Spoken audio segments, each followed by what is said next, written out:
According to the Bible, it rained until the world was covered in water.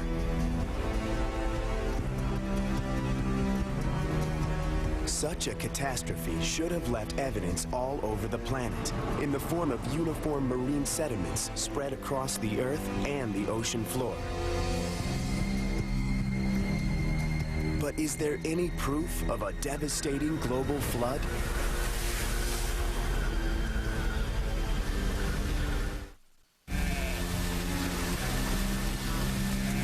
The scientific quest for traces of the biblical global flood that Noah, his family, and the animals in the ark survived actually began more than 150 years ago.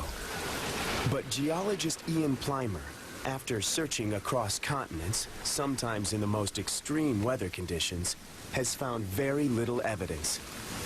A great flood would leave a signature. It would be a very, very large signature apparent all over the world. There is no such signature. There is no evidence. In fact, there is only overwhelming evidence to the contrary. The absence of direct evidence is only one of the problems with this story. In fact, the whole idea of a global flood flies in the face of what is known about planet Earth. To flood the entire planet to the top of the Himalayas would take 5 times the volume of water in the oceans. It's hard to imagine where such a deluge could come from. The Bible provides some clues. It says it rained for 40 days and 40 nights.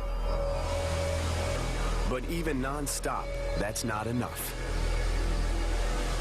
We know of how much water we've got in the oceans. We know how much water is in the polar ice caps. We know how much water is in the atmosphere, and we know how much water is in the rocks. If we put all of that together, which has happened many times in the geological past, we still do not flood the continents.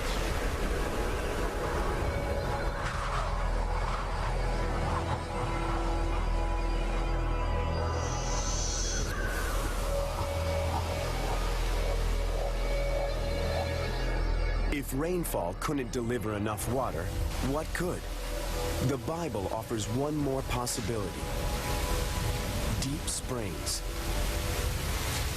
The book of Genesis says, all the springs of the great deep broke through. Could the great flood have gushed out of the center of the earth?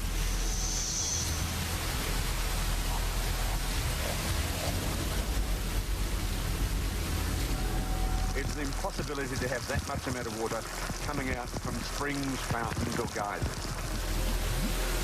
If all of that water was in the earth and in the crust, then well before it had been released as geysers, the crust would have been quicksand. You couldn't have walked.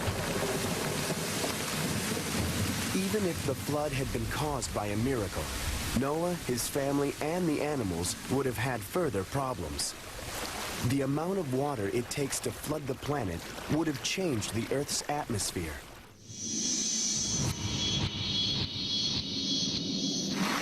The atmosphere would have had a huge amount of water vapor dissolved in it. So much so that you would have drowned by breathing, and so much so that atmospheric pressure would have crushed your lungs. Geysers present another potentially fatal problem. Geysers pump out huge amounts of noxious sulfur-rich gases. Even before the flood, you could not have breathed.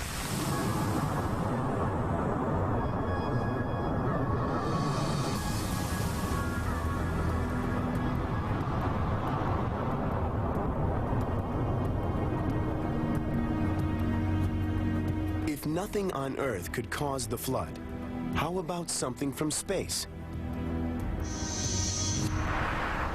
Comets contain vast amounts of frozen water. But to flood the entire planet, the comet would have to be 1,000 miles wide, or as big as Brazil.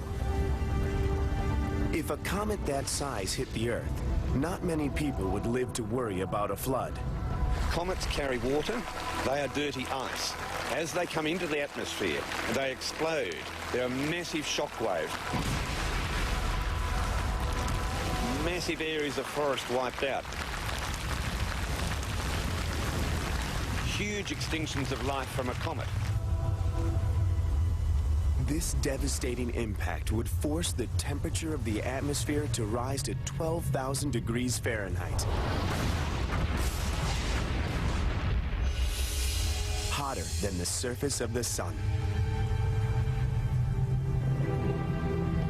We would have had no life to go onto an ark.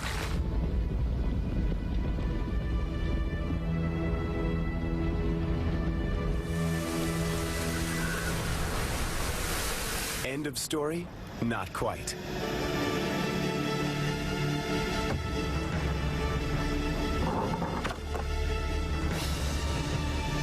According to the Bible, Noah's Ark landed in the mountains of Ararat, today in eastern Turkey.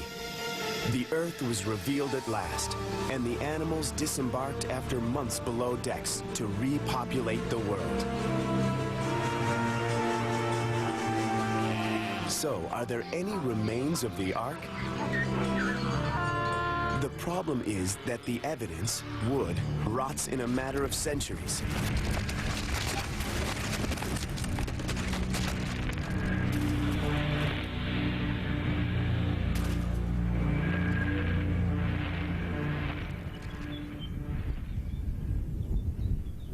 Countless expeditions have been drawn to Mount Ararat, seeking to discover the Ark's resting place. There are no obvious remains of it on the slopes of Mount Ararat. This hasn't stopped a thriving tourist industry, pilgrims, Ark hunters, and locals, convinced that they will find the remains of the Ark somewhere on the mountain. One French expedition in the 50s did in fact find an ancient-looking piece of wood 12,000 feet up in a glacier. As a geologist, Ian Plimer wanted to find out more. He knew that for the wood to be part of Noah's Ark, it would need to be dated to around 3000 BC. When this piece of wood was found, it was thought to be the clue. This is what we need to show we have Noah's Ark. And so they took the wood to date it. And you can date wood by measuring tree rings or by carbon dating. It wasn't old enough. The wood was from the 8th century, 4,000 years after Noah's time. But just as Ararat was looking like a false trail for Ark hunters, this ancient mountain came up with a new twist.